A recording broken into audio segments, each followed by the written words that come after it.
Episode 142 बीच operation में गायब हुआ वंश का मास्टर प्लान। HII गाइस, कैसे हैं आप सब? उम्मीद है अच्छे होंगे। तो चलिए बिना देरी किए शुरू करते हैं कहानी का आज का एपिसोड। वंश की बात संगीता जी की समझ में तो नहीं आई, पर उनके लिए यही काफी था कि वंश का ब्लड कुहू के ब्लड से मैच हो रहा है। आखिर इसी वजह से तो अभी तक कुहू का ऑपरेशन नहीं हो पाया था, क्योंकि उसके ब्लड के लोग दुनिया में जिनकर कुछ ही थे, जिनके बारे में पूरी मल्होत्रा फैमिली पता लगाने की कोशिश पिछले 4 सालों से कर रही थी, क्योंकि सबको यह पता ही था कि एक ना एक दिन कुहू का ऑपरेशन करवाना ही पड़ेगा। वहीं पीहू को समझ नहीं आ रहा था कि यह इंसान असल में करना क्या चाहता है। उसे इस बात का भी डर था कि कहीं वंश कुहू को ब्लड देने की कोई ऐसी कीमत ना मांग ले जो कि वह कभी नहीं दे पाएगी। वहीं उसके चेहरे का डर देखकर वंश के चेहरे पर एक अजीब सी मुस्कुराहट आ गई, जैसे मन ही मन उसने कुछ सोच लिया हो।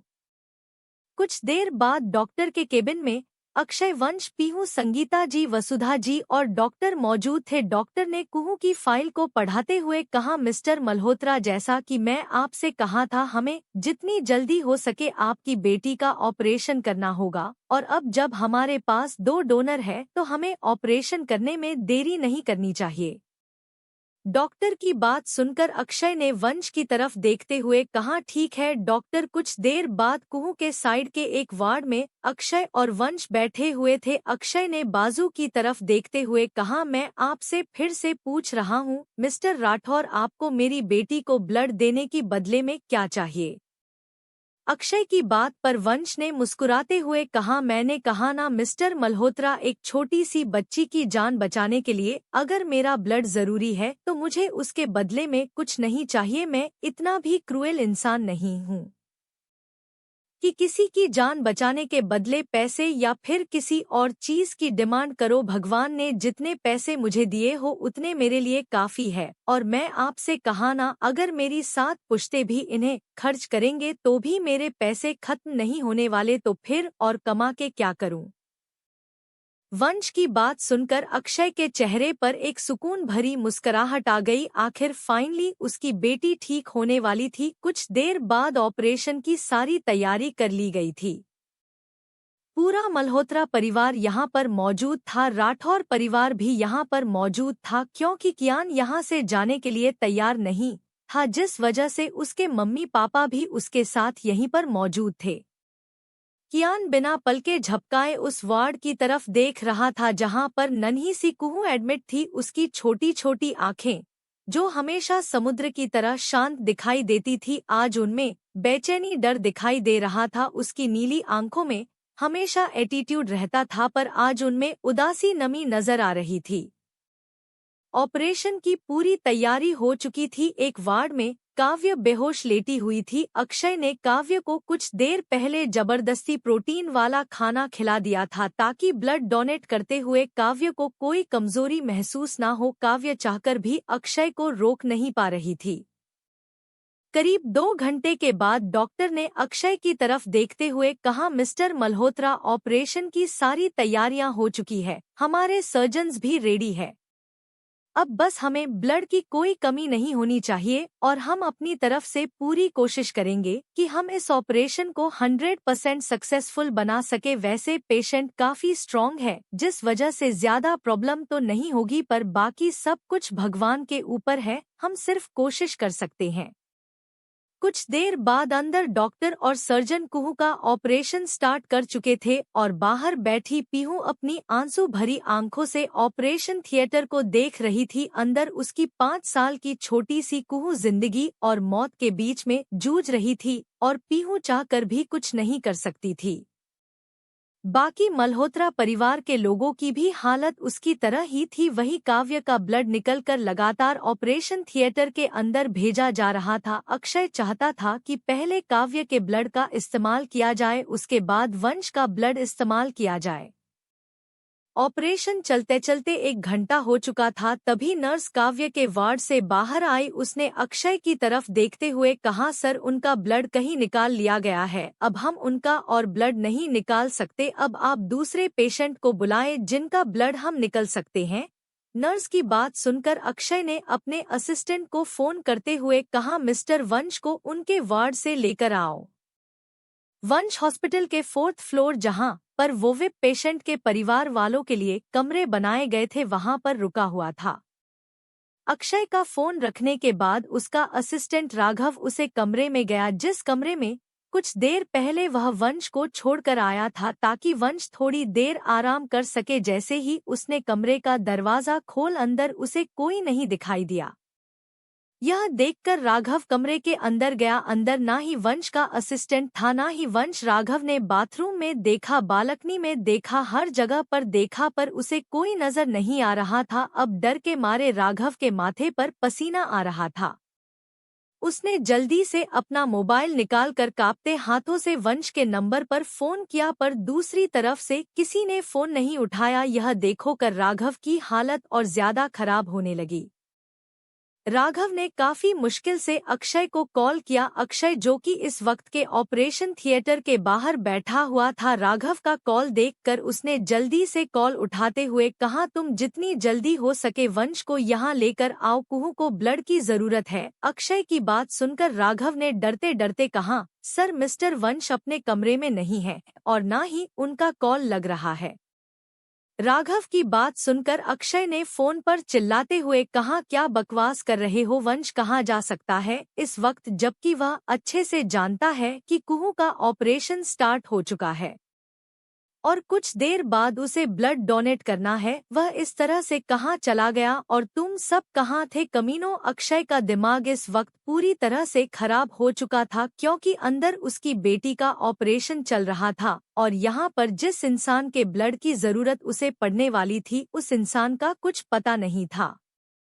अक्षय की बात सुनकर पूरे मल्होत्रा परिवार का ध्यान उसकी तरफ चला गया। वहीं यह सुनकर कि वंश कहीं मिल नहीं रहा, पीहू की धड़कन अपने आप तेज हो गई। उसने खुद से कहा, कहीं वह मेरी वजह से मेरी बेटी के साथ यह सब तो नहीं कर रहा। यह सोचकर पीहू की आंखों से आंसू बहने लगे। उसने खुद से कहा, अगर वह नहीं आया तो मेरी कुहू का क्या होगा? उसका तो अंदर ऑपरेशन चल रहा है, कहीं उसे कुछ हो गया तो मैं क्या करूंगी? मैं तो जीते जी मर जाऊंगी।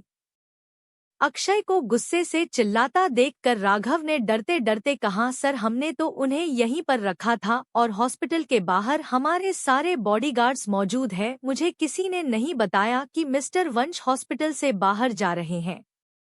अक्षय ने अपने गुस्से को कंट्रोल करते हुए कहा, जितनी जल्दी हो सके उसे ढूंढो, वरना तुम सोच लो तुम्हारी जिंदगी और मौत के बीच में सिर्फ चंद मिनट का फैसला है। अगर मेरी बेटी को कुछ भी हुआ तो तुम सब लोगों की जान ले लूंगा। इतना कहकर अक्षय ने गुस्से से फोन कट कर दिया और अपने बालों को खींचते हुए वहां पर चक्कर काटने लगा। वहीं पीहू जल्दी से साइड के वार्ड में दौड़ती हुई गई जिसमें वह कल एडमिट थी। उसने जल्दी से अपना मोबाइल धुंध और कल अननोन नंबर से आए कॉल पर फोन लगाने लगी। उसके हाथ कांप रहे थे और उसकी आंखों से आंसू बह रहे थे। 2 रिंग जाने के बाद ही दूसरी तरफ से किसी ने फोन उठाकर हंसते हुए कहा, कैसी हो ब्यूटीफुल? इस आवाज को सुनकर पीहू ने रोते हुए कहा, कहाँ हो तुम? पीहू की आवाज सुनकर दूसरी तरफ से वंश ने हंसते हुए कहा, मेरी याद आ रही है ब्यूटीफुल। मुझे तो लगा था कि तुम मुझे कभी याद करती ही नहीं, पर देखो सच्चा प्यार कभी नहीं मारता। तुम भी मुझे याद करती हो दिल से, इसलिए तो मुझे हिचकी आने लगी और मैं बिना देखे ही फोन उठा लिया, क्योंकि मुझे पता था यह तुम्हारा ही होगा। पीहू ने फोन पर रोते हुए कहा, प्लीज कहाँ हो तुम? वापस आ जाओ, मेरी बेटी को तुम्हारा ब्लड की जरूरत है। प्लीज तुम इस तरह से मेरी बेटी के ऑपरेशन के बीच में से नहीं जा सकते। पीहू की बात पर वंश ने हंसते हुए कहा, मैं क्या कर सकता हूँ और क्या नहीं, यह तुमसे बेहतर कौन जानता है ब्यूटीफुल। अब मेरा मन नहीं है तुम्हारी उसे सौतेली बेटी को खून देने का। वह क्या है ना, तुम उसे बहुत प्यार करती हो ना, इसलिए मैं चाहता हूँ कि वह तुम्हारी जिंदगी से हमेशा हमेशा के लिए दूर हो जाए। वंश की बात सुनकर पीहू ने फोन पर गुस्से से चिल्लाते हुए कहा, अपनी गंदी जुबान से इस तरह की बात करने की हिम्मत भी मत करना, जान ले लूंगी तुम्हारी अगर मेरी बेटी के बारे में इस तरह की बात की तो। पीहू की बात पर वंश ने जोर जोर से हंसते हुए कहा, ब्यूटीफुल, कितना गुस्सा करने लगी हो तुम तो मेरी भोली सी मासूम से ब्यूटीफुल थी, जो किसी नाजुक से कली की तरह थी जिसे गुस्सा करना आता ही नहीं था। वह मेरी सारी बातें मान लेती थी, छोटी छोटी बातों पर रोने लग जाती थी, पर तुम तो बिल्कुल बदल गई हो।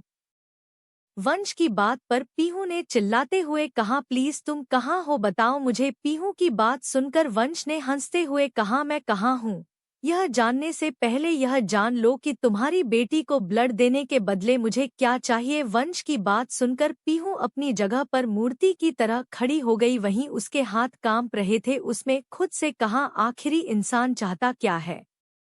वंश ने फोन पर हंसते हुए कहा, मुझे तुम चाहिए ब्यूटीफुल। वंश की बात सुनकर पीहू ने चिल्लाते हुए कहा, मैंने तुमसे कहा ना, मैं सिर्फ अपने अक्षु की हूँ और मरते दम तक उन्हें की रहूंगी। पीहू की बात सुनकर वंश ने फोन पर गुस्से से कहा, तो ठीक है, मरने दो अपनी बेटी को, तुम्हें अपने अक्षु की रहना है ना जिंदगी भर, तो फिर अपनी उसे बेटी के मरने के बाद अपने अक्षु के साथ मिलकर 100 बच्चे पैदा कर लेना। इतना कहकर वंश ने फोन कट कर दिया।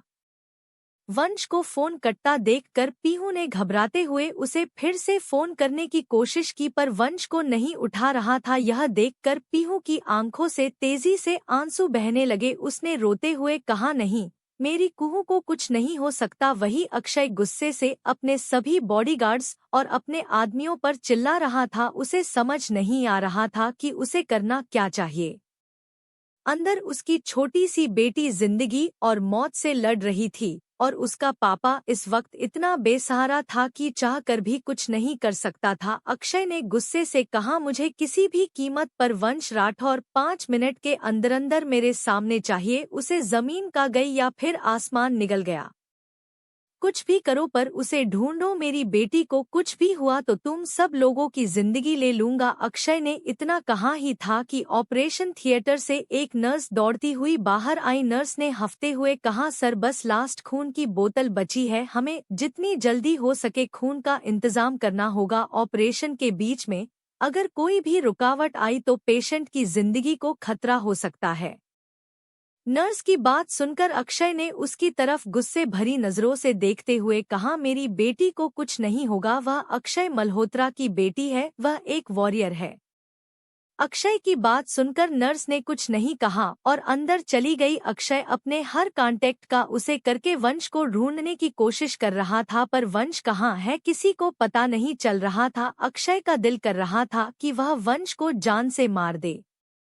वहीं काफी देर तक जब पीहू के फोन से वंश का फूल नहीं लगा, तब पीहू ने उसे कमरे में रखे हुए टेलीफोन से वंश का नंबर डायल किया। दूसरी तरफ से रिंग जाते ही किसी ने फोन उठाते हुए कहा, ब्यूटीफुल, अगर मुझसे तुम्हें काम है तो फिर गुस्सा क्यों दिलाती हो। पीहू ने रोते हुए कहा, प्लीज मेरी बेटी को अपना खून दे दो, प्लीज उसे तुम्हारे खून की जरूरत है। पीहू की बात सुनकर वंश ने हंसते हुए कहा, उसके बदले में मुझे तुमसे क्या चाहिए यह तो जान को ब्यूटीफुल, तभी मैं तुम्हारी बेटी को खून दूंगा अगर तुम मेरी बात मानोगी।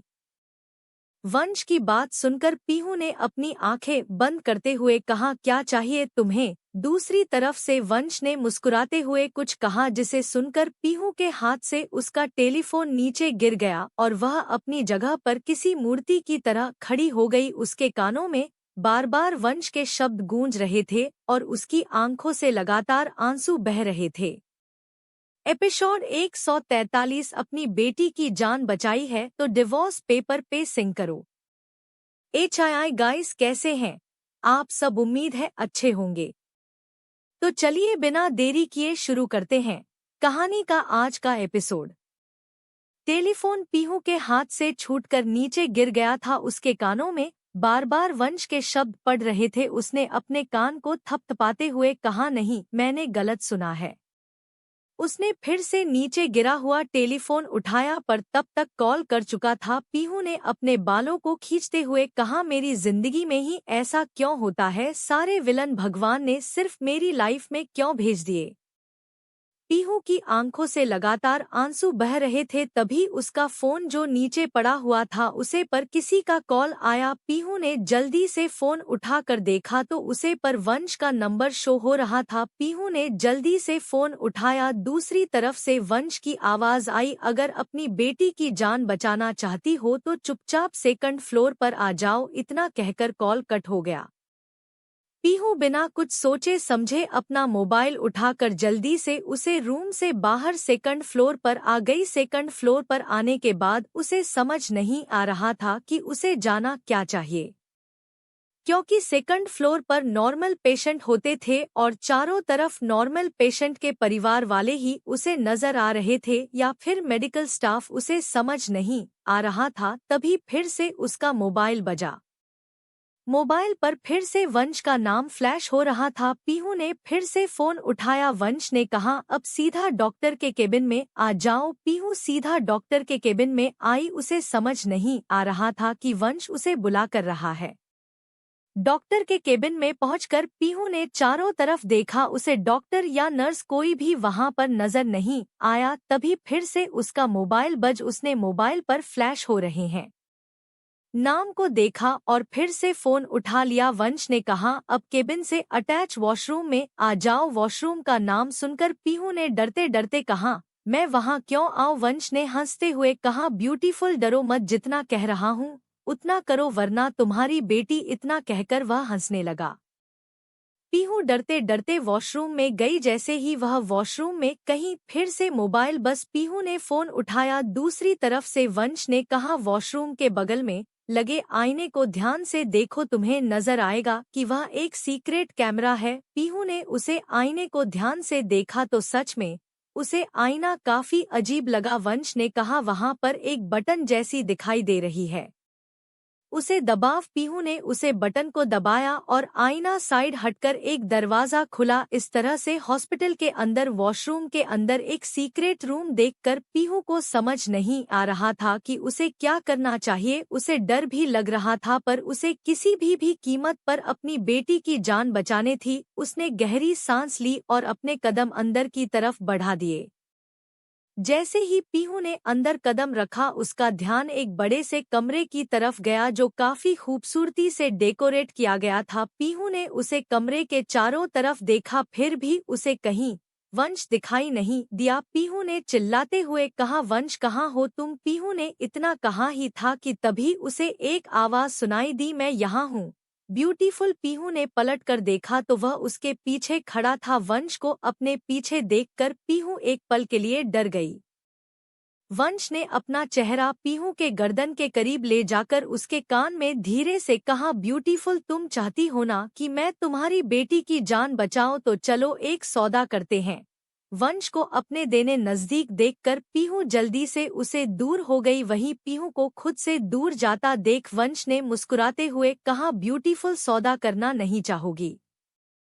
पीहू ने डरते डरते वंश की तरफ देखा और कहा, बताओ मुझे क्या चाहते हो मेरी बेटी की जान बचाने के बदले में? पीहू की बात सुनकर वंश हंसने लगा। उसने हंसते हुए कहा, सिर्फ तुम्हें ब्यूटीफुल, तुम्हारे अलावा मुझे चाहिए ही क्या? मैं तुम्हें फोन पर बात तो दिया था ना, तो फिर क्यों फिर से वही बात सुनना चाहती हो? तुम्हारे पास सिर्फ आधा घंटा है क्योंकि तुम्हारी बेटी का ऑपरेशन चल रहा है। अगर उसे वक्त पर खून नहीं मिला तो तुम्हारी बेटी भगवान को प्यारी हो जाएगी। वैसे वह तुम्हारी खुद की बेटी तो है नहीं, पर सुना है काफी प्यार करती हो उससे, तो देखते हैं आज एक माँ का प्यार जीता है या एक पत्नी का प्यार। तुम्हारे पास 15 मिनट है, क्योंकि अगर मैं जल्दी ही ब्लड डोनेट नहीं किया तो फिर। इतना कहकर वह हंसने लगा। वंश की बात सुनकर पीहू ने गुस्से से कहा, तुम्हारे जितना का इंसान मैंने अपनी जिंदगी में नहीं देखा। अगर तुम्हें खून नहीं देना था तो फिर नाटक क्यों किया? हम कोई और ढूंढ लेते, पर तुमने ऑपरेशन स्टार्ट होने दिया और अब इस तरह से यहाँ पर चुप कर आकर बैठ गए हो। पीहू की बात सुनकर वंश ने हंसते हुए कहा, यही तो मेरा प्लान था ब्यूटीफुल, क्योंकि अगर तुम लोग कोई और ढूंढते तो फिर तुम मेरी बात मानने के लिए मजबूर कैसे होती? तो बताओ क्या चाहती हो, अपनी बेटी की जान बचाना या फिर अपना पत्नीव्रता धर्म निभाना? तुम्हारे पास बस 15 मिनट है, जल्दी सोचो वह क्या है ना। मेरे पास टाइम नहीं है ब्यूटीफुल। वंश की बात सुनकर पीहू ने नफरत भरी नजरों से उसे देखते हुए कहा, तुम कभी खुश नहीं रह पाओगे वंश। पीहू की बात सुनकर वंश ने हंसते हुए कहा, अगर तुम साथ में रही और मैं उदास भी रहा तो भी चलेगा ब्यूटीफुल, पर मुझे मेरे साथ तुम चाहिए शक्धक किसी भी कंडीशन में, और अगर मुझे तुम नहीं मिली तो मैं वैसे भी खुश नहीं रह पाऊंगा। पीहू गुस्से से वंश को घूर रही थी पर कुछ नहीं कह रही थी। तभी वंश ने अपने हाथ में पड़ा एक रिमोट का बटन दबाया और अगले ही पल पीहू के सामने नन्ही सी कुहू का चेहरा फ्लैश होने लगा। यह ऑपरेशन थिएटर के अंदर लगा हुआ सीसीटीवी कैमरा था जो कि वंश ने अपने किसी सीक्रेट आदमी के जरिए लगाया था। अपनी छोटी सी बेटी को इस तरह से जिंदगी और मौत के बीच में लड़ता देखकर पीहू की आंखों से आंसू बहने लगे। तभी जो डॉक्टर ऑपरेशन कर रहा था उसने चिल्लाते हुए कहा, ब्लड की कमी क्यों हो रही है? हमने पहले ही बता दिया था ना कि पेशेंट के ऑपरेशन के टाइम पर ब्लड की जरूरत पड़ेगी, तो अब तक ब्लड का अरेंजमेंट क्यों नहीं हुआ? डॉक्टर की बात सुनकर नर्स ने घबराते हुए कहा, सर जो पेशेंट को ब्लड देने के लिए डोनर था वह दिखाई नहीं दे रहा। हम काफी कोशिश कर रहे हैं, अभी बस एक लास्ट बोतल ब्लड की बची हुई है। डॉक्टर ने चिल्लाते हुए कहा, किसी भी कीमत पर ब्लड का इंतजाम करो वरना इस बच्चे की जान बचना इम्पॉसिबल हो जाएगा। और जहां तक मुझे पता है यह अक्षय मल्होत्रा की बेटी है, अगर इसे कुछ हो गया तो हम में से कोई जिंदा नहीं बचेगा। डॉक्टर की बात सुनकर बाकी सीनियर डॉक्टर और सर्जन सभी घबराने लगे। वहीं नर्स दौड़ते हुए वार्ड से बाहर चली गई। पीहू ने रोते हुए कहा, प्लीज ऐसा मत करो, मेरी बेटी और मेरे अक्षु दोनों मेरी जिंदगी है। पीहू की बात सुनकर वंश ने उसे घूरते हुए कहा, और तुम मेरी जिंदगी हो ब्यूटीफुल, तुम्हारे पास सिर्फ दो ऑप्शन है, या तो अपनी बेटी को मारते हुए देखा या फिर अपने पति को छोड़ दो। अब बस 5 मिनट बचे हैं, क्या तुम देखना नहीं चाहोगी अपने पति की हालत? इतना कहकर वंश ने दूसरा कैमरा ऑन किया। यह कैमरा हॉस्पिटल के कॉरिडोर का था। इस वक्त अक्षय कॉरिडोर में फोन पर किसी से चिल्लाते हुए बात कर रहा था। अक्षय ने चिल्लाते हुए कहा, मैंने कहा वन राठौर को ढूंढो किसी भी कीमत पर, अगर मेरी बेटी को कुछ हुआ तो मैं किसी को जिंदा नहीं छोड़ूंगा, सब कुछ जलकर राख कर दूंगा। इतना कहकर अक्षय ने फोन कट कर दिया और गुस्से से अपने बालों को खींचते हुए कॉरिडोर में घूमने लगा। अक्षय की ऐसी बेपसी भरी नजरें देखकर पीहू ने रोते हुए कहा, प्लीज ऐसा मत करो, मैं नहीं रह सकती दोनों के बिना। पीहू को रोता देखकर वंश ने हंसते हुए कहा, ब्यूटीफुल, मैंने कहा सिर्फ 5 मिनट। इतना कहकर उसने पीहू के सामने एक पेपर फेंक दिया। पेपर को देखकर पीहू ने रोते हुए कहा, प्लीज मत करो, वो पेपर डाइवोर्स का था। वंश ने हंसते हुए कहा, ब्यूटीफुल, 2 मिनट, तुम्हारी बेटी की सांसें टूट रही है, सोचो अगर तुम्हारी बेटी मर गई तो तुम्हारा पति जिंदा रह पाएगा? क्या वह तुम्हारे साथ खुश रह पाएगा? क्या तुम रह पाओगी अपनी मेरी हुई बेटी के बिना? Beautiful, 1 minute. वंश की बात सुनकर पीहू ने कांपते हाथों से पेन उठाया। उसकी आंखों के सामने अपनी और अक्षय की यादें घूमने लगी, किस तरह से वह दोनों अपने दूसरे बच्चे का सपना देखते थे। नन्ही सी कुहू कैसे एक्साइटेड होकर अपने नन्हे भाई बहन के आने का इंतजार करती थी। पीहू ने रोते हुए कहा, आई एम सॉरी अक्षु। इतना कहकर उसने रोते हुए उन पेपर पर साइन कर दिया। उसके साइन होते ही वंश ने हंसते हुए कहा, यह दूसरा पेपर देखकर पीहू की आंखें हैं रानी से बड़ी हो गई, उसे पर लंदन का वीजा लगा हुआ था। वंश ने हंसते हुए कहा, इस पर साइन करो ब्यूटीफुल, तुम्हारी बेटी को खून देने के बाद हम दोनों को अपने घर के लिए निकलना है। तुम्हें क्या लगा मैं तुम्हें यहीं पर छोड़ कर जाऊंगा? आज के बाद तुम ना अपने पति को देख पाओगी ना ही अपनी बेटी को। पीहू ने गुस्से से कहा, यह क्या बकवास है? पीहू की बात पर वंश ने कहा, 30 सेकंड, उसके बाद मैं तुम्हारी मदद करने से मना कर दूंगा। वंश की बात सुनकर पीहू ने झटके से पेन उठाया और उसे पर साइन कर दी। उसके साइन करते ही वंश ने हंसते हुए कहा, गुड डिसीजन ब्यूटीफुल, भले ही तुम उन दोनों से दूर रहोगी पर तुम्हारी वजह से तुम्हारी बेटी को नहीं जिंदगी मिल जाएगी। इतना कहकर वंश ने किसी को फोन किया और कहा, खून की बात ले ऑपरेशन थिएटर में पहुंचा दो। वंश की बात सुनकर पीहू ने हैरानी से उसकी तरफ देखा। वंश ने हंसते हुए कहा, मैंने पहले ही खून निकलवा लिया था ब्यूटीफुल, बस उसे पहचान बाकी था। अब मैं अपना वादा पूरा किया, अब यहाँ से जाने के बारे में सोचना भी मत, क्योंकि अगर मैं तुम्हारी बेटी की जान बचाई है तो उसकी जान झटके में ले भी सकता हूँ। वंश राठौर को कभी अंडर एस्टिमेट करने के बारे में सोचना भी मत। वंश की बात सुनकर पीहू को समझ नहीं आ रहा था कि उसे करना क्या चाहिए। इस वक्त वह वंश के पास थी और वह यहाँ से भाग भी नहीं सकती थी, क्योंकि वंश की ताकत के सामने उसकी ताकत कुछ भी नहीं थी। ना ही वह अक्षय को फोन कर सकती थी, क्योंकि यहाँ पर नेटवर्क था ही नहीं। पीहू को समझ नहीं आ रहा था कि उसे क्या करना चाहिए। वही ऑपरेशन थिएटर के बाहर परेशान बैठे अक्षय के कंधे पर किसी ने हाथ रख अक्षय ने पलट कर देखा तो एक नर्स थी। अक्षय ने उसे नर्स की तरफ देखते हुए कहा, अभी कितने देर में ब्लड की जरूरत पड़ेगी?